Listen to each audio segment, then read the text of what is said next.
1 साल पहले मैं मुल्तान से वापस लाहौर आने के लिए एक बस स्टॉप पर खड़ा था कि अचानक मुझे वहां एक रोती हुई लड़की दिखाई दी। तो मैं उसके पास गया और उससे रोने की वजह पूछी कि वो आखिर क्यों रो रही है। वो मुझे कहने लगी कि मेरे अब्बू लाहौर में नौकरी करते हैं और थोड़ी देर पहले उनके दफ्तर से कॉल आई है कि उनका एक्सीडेंट हो गया है और वो लाहौर के एक अस्पताल में एडमिट है। मैं लाहौर जाने के लिए पिछले 1 घंटे से बस का इंतजार कर रही हूँ, लेकिन कोई बस नहीं आ रही। बस इसी परेशानी की वजह से मुझे बहुत रोना आ रहा है। उस लड़की की बात सुनकर मैंने उसे हौसला दिया कि आप परेशान ना हो, सब ठीक हो जाएगा, अल्लाह पाक सब बेहतर करेंगे। इतनी देर में बस आ गई और हम दोनों लाहौर के लिए निकल आए। मैं उसका ध्यान बटाने के लिए इधर उधर की बातें करता रहा और फिर लाहौर पहुंचते ही मैंने उसे अपना नंबर दिया और ये कहा कि अगर उसे किसी भी चीज की जरूरत हो तो वो मुझे कॉल कर सकती है।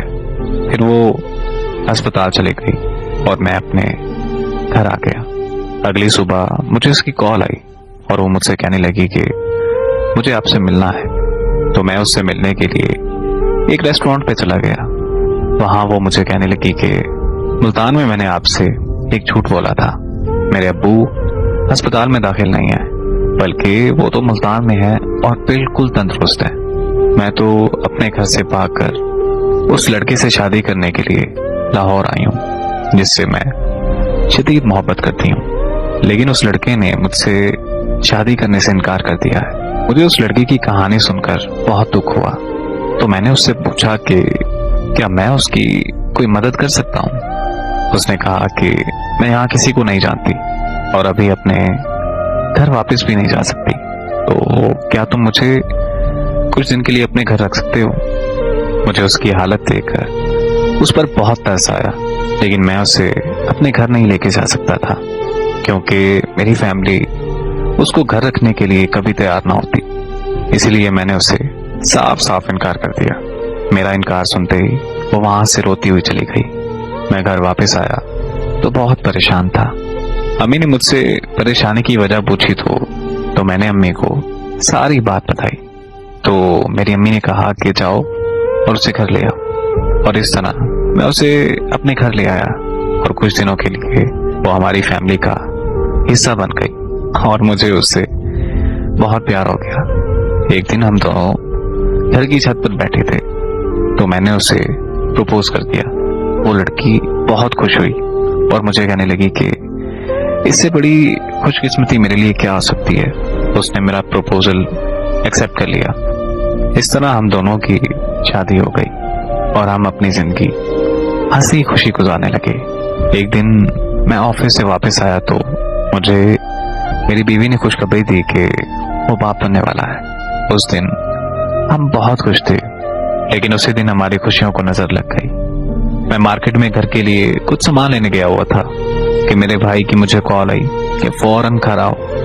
घर पहुंचा तो पता चला कि मेरी बीवी के घर वाले आए थे और वो लोग जबरदस्ती मेरी बीवी को अपने साथ मुल्तान ले गए। मुझे कुछ समझ नहीं आ रही थी तो मैं पुलिस स्टेशन गया और मैंने उन्हें सारी बात बताई। उन्होंने मेरी रिपोर्ट दर्ज कर ली और मुझे यकीन दिलाया कि वो मुझे इंसाफ दिलाएंगे और मेरी मदद करेंगे।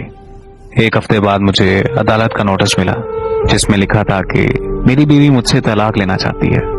ये पढ़ते ही मैं उससे मिलने उसके घर मुल्तान चला गया, लेकिन उसके घर वालों ने मुझे उससे मिलने नहीं दिया।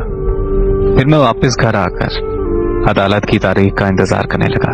उसे नहीं लेकर आए, बल्कि उन्होंने ये बोल दिया कि वो बीमार है और अदालत में पेश नहीं हो सकती। फिर यूं ही तारीखों का सिलसिला चलता रहा और ऐसे ही इंतजार करते करते 5 महीने गुजर गए। फिर एक तारीख पर उन्हें मेरी बीवी को लाना पड़ा।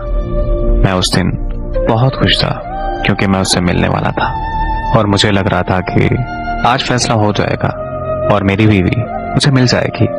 लेकिन जब मैंने अपनी बीवी को देखा तो मेरे पैरों तले जमीन निकल गई, क्योंकि मैंने देखा कि उसके पेट में बच्चा नहीं है, यानी वो मेरा बच्चा गिरा चुकी थी। फिर उसने जज के सामने कहा कि मुझे इससे तलाक चाहिए। کیونکہ میں اس پر تشدد کرتا ہوں اور میرے تشدد کی وجہ سے میرا بچہ ضائع ہو گیا. یقین کریں کہ وہ دن میرے لیے قیامت کا دن تھا جب جج صاحب نے ہمیشہ ہمیشہ کے لیے ہماری جدائی لکھ دی. میں اس دن ایسا خاموش ہوا کہ اب میرا کسی سے بات کرنے کو بھی دل نہیں کرتا.